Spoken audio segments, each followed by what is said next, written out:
Now to the update on Operation Stonegarden, that grant that used to fund overtime and equipment for the Pima County Sheriff's Department because of their work on border security. Well, last month the county withdrew from that agreement. Now the sheriff says they'll move forward with an alternative program. Yeah, only on 9 Years' side, investigative reporter Valerie Cavazos has learned the command staff discussed keeping the Board of Supervisors in the dark about the new plan.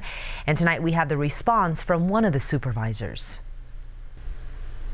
We obtain an email that the sheriff's deputies received this week from Sheriff Mark Napier on his alternative plan, now in the early stages. In September, the Board of Supervisors voted by a slim majority to drop out of Operation Stonegarden.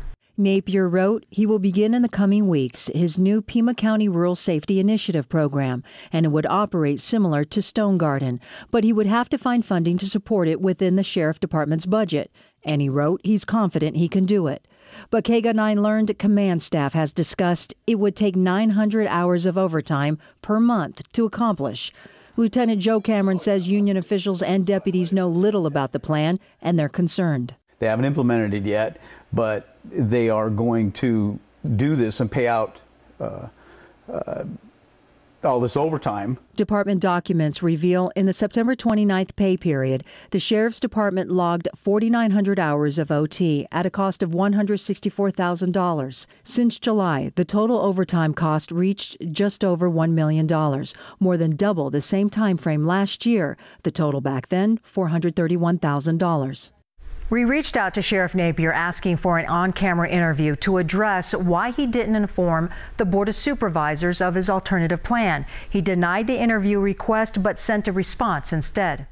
He wrote, since Stonegarden was rejected, I have repeatedly indicated my intent to find another path to provide enhanced public safety to the rural areas of the county.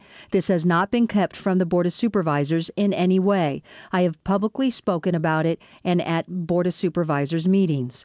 I reached out to Supervisor Sharon Bronson. She says Napier has spoken publicly about his support of Stonegarden, but she has not received any information about the new plan or that it would operate similar to Stonegarden. She says she supports a rural protection initiative, but she adds, if this is an attempt to circumvent the Board of Supervisors' decision on Stonegarden, then I find that troubling.